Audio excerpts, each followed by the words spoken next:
well, how much passion do you have to do something? Yeah, that's what it really takes in life. You know, the things that are meaningful and the things that are really going to accomplish something inside you and outside you, really, you have to find something you're really, really passionate about. That's why I want you to meet someone called Erica Larson. Now, she spent almost 4 years living and working up in the Arctic Circle with these herders that herd reindeer. That's right, this is out in the middle of nowhere, freezing cold. 4 years, she's a photographer. And she wanted to document their lives because it's shrinking and shrinking, and these people may go away someday. And she took her life and also went on the internet and found over $17,000 to finance this operation.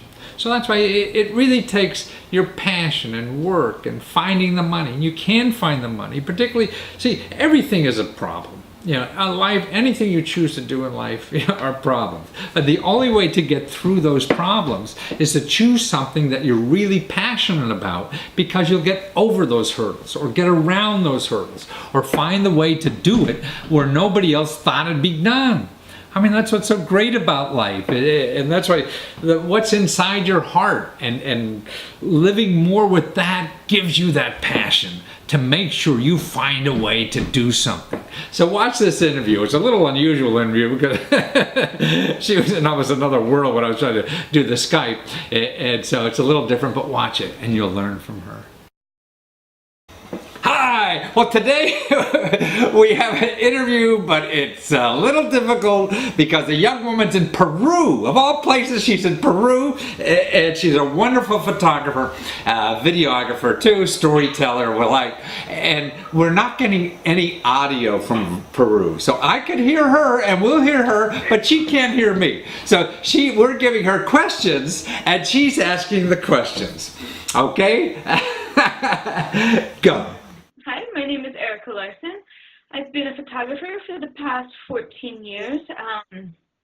I've worked in magazines, mostly covering human interest stories and portraits of everyday people. For the past 3 years, I've been working with National Geographic, and my first story for them was a project that I initiated on my own, living and working with the Sami people in Scandinavia. The Sami are considered the only indigenous people in Europe. They cover four countries, Norway, Sweden, Finland, and Russia. But my work primarily was in Norway and Sweden, and I was working with a small 10% of Sami people that are reindeer herders today. My interest in this work started because I had been covering hunting for the past 8 years in the United States, and I was interested to live with an original hunter-gatherer nomadic group of people that had bridged into the modern world today to understand their ties to their ancestral roots, to interpret their language, their connections to the Arctic landscape, and to see how their work with the animals and the landscape work today. So for the project that we're going to talk about today, after about 4 years of living and working, I learned Sami language, and I had, over the 4 years, created a body of photographs as well as video. But my ultimate goal was to put this in a book format. The book was very personal. It wasn't supposed to be a photojournalistic expose on the Sami people. This was a very personal, intimate look at my time with the Sami, what they had taught me. The most important thing that I learned from them is that I wasn't there to tell their story. They have their own voice. They didn't need me to do that, but they allowed me to live with them for 4 years to teach me about themselves and their culture, and therefore I was able to create a story with them, and that's why this book was so important. In the beginning, when the work was finished, I put a large edit together of the work and a small book dummy together, and I had shopped it around to what I would call more traditional publishers in the photo world. And the response was positive. Everybody enjoyed the work. They loved the pictures. The main problem is they believed that the topic was too niche for them to be able to sell, and that I didn't have a big enough name for them to sell enough books. So it was a bit discouraging, but at the same time, it's sort of, this is in the past 2 years when this whole crowdfunding has sort of taken off, Kickstarter and other venues. And at the same time, I had a few friends that had started a crowdfunding platform called Emphasis. And this is specifically for storytellers and photojournalists that want to either produce a project, or in 2012, they started a part that just to produce storytelling or photojournalistic books. So at the same time, I had gotten these responses that the traditional publishers wouldn't go with my book. Emphasis had contacted me and said they were very interested in working with me. They had known my Sami project for years, and they were asking me when I was coming out with a book. So the times sort of collided at the perfect moment, and I agreed to go with Emphasis. It wasn't just timing. One of the main reasons I wanted to go with Emphasis with this is that I looked at Kickstarter, and Kickstarter is great and it has a huge audience, but Emphasis has a very specific audience. It was concentrated just on storytellers, and I think those were the people that I wanted to target for my book.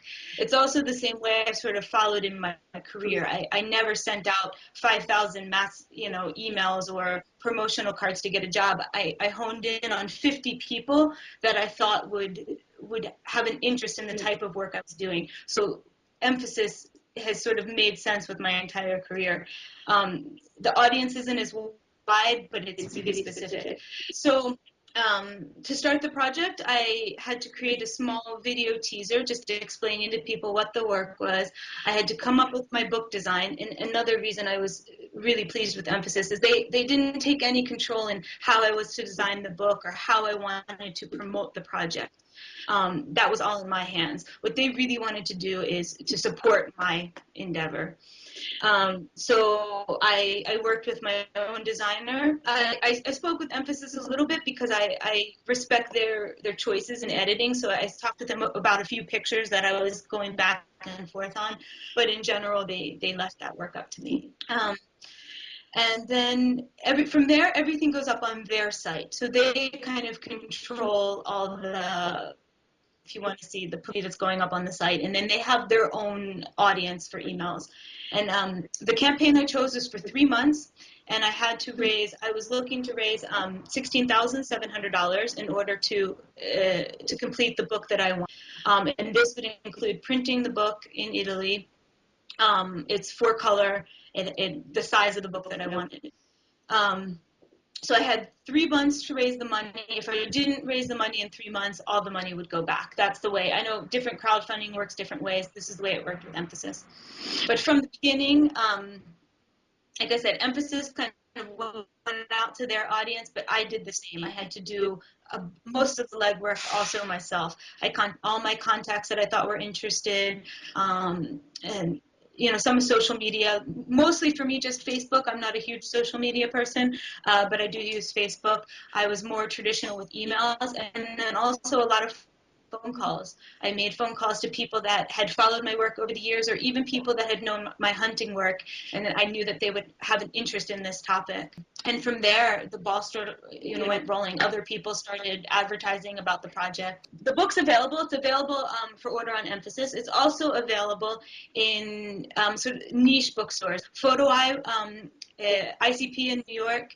It's available at in 2 small bookstores in Minnesota, Harrison Keeler's Bookshop. But mostly you can order it through Photo Eye or International Center of Photography in New York, or through Emphasis. Or of course you can email me and order it directly from me as well. So, and as for exhibiting, this project has been exhibited quite a bit. I will have a solo show, which will also be an opening for the book in Sweden at Gallery Contrast in September. In November. I will in November. And for now, that's the only full exhibition that's going on in this book. So that's what it's about. It's about taking your passion, and living life to the fullest and finding a way, no matter what it is, because you want to do that more than anything else. That's the way things really get done in this world, or actually any world. So just